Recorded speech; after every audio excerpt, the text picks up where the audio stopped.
Guest house থেকে rest নিয়ে হৈ হুল্লোড় করে অস্থির একটা গোসল দিয়ে আমরা এখন চলে যাচ্ছি মধুপুরের ঘর, আমাদের প্রধান আকর্ষণ।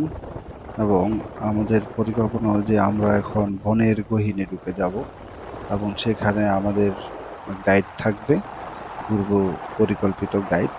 সেই গাইডের সাথে ঘুরে আমরা তাদের সাথে লাঞ্চ করতে চলে যাব নির্ধারিত স্থানে।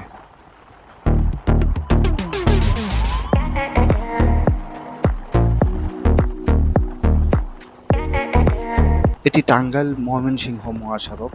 দুই পাশে নয়নাভিরাম গাছের সারি, মাঝে পিচঢালা পথ, অসম্ভব ভালো লাগছে।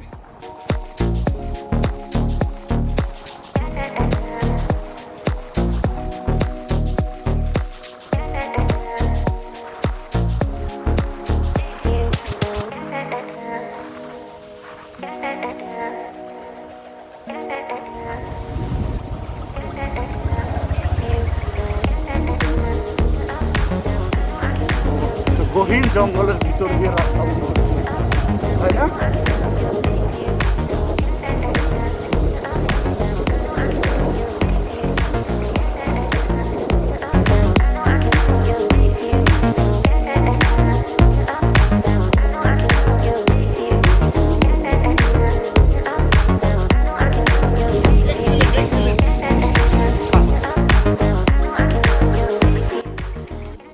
মধুপুর বনে ঢোকার আগেই আমাদের গাইডের সাথে দেখা হয়েছে। তাদের একটি বাইক এসেছে, তারা ওই বাইকে 3 জন আছে। তাদের বাইক থেকে ফলো করেই আমাদের 5টি বাইক এগিয়ে চলছে গহীন জঙ্গলের ভিতর।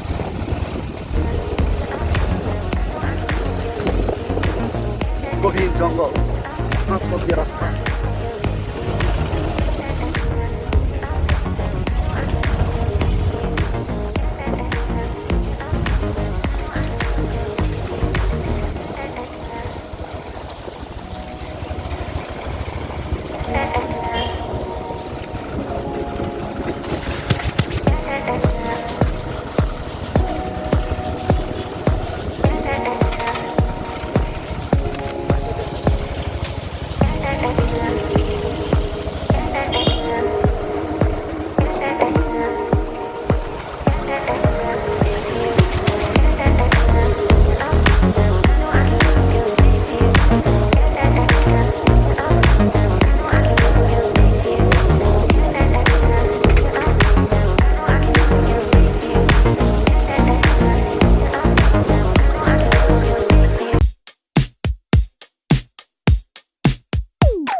বনের ভিতরেই একটি মসজিদে জুম্মা নামাজ আদায় করে আমরা লাঞ্চের উদ্দেশ্যে রওনা হই। সেটাও একটা রোমাঞ্চকর জার্নি ছিল, মনে রাখার মতোই একটা জার্নি।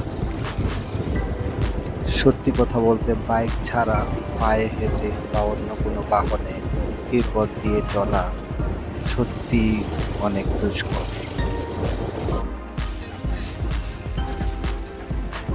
ও,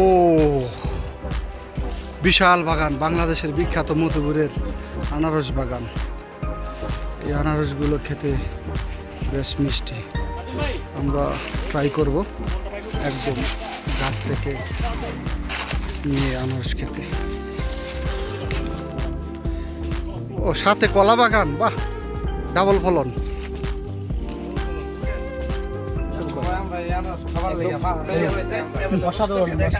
সবাই আনারস খাওয়ার জন্য অপেক্ষায় আছে।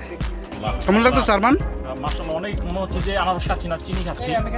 শরবতের মধ্যে এক টুকরা আনারস দিয়ে গোটা দিলেই এটা শরবত হয়ে যাবে, না, এত পরিমাণ মিষ্টি। এক্স্যাক্টলি।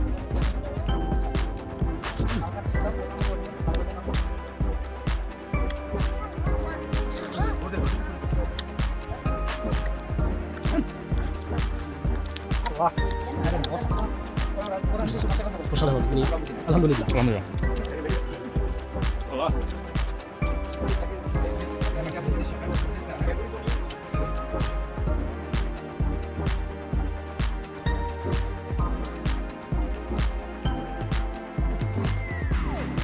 অসম্ভব সুন্দর একটি বাড়ি, চারপাশে আনারস ক্ষেত, মাঝখানে ওই বাড়িটি।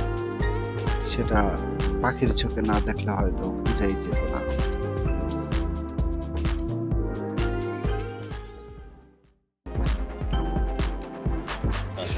বাতেন ভাই, এটা কই নিয়ে আসছে লাঞ্চ করাইতে?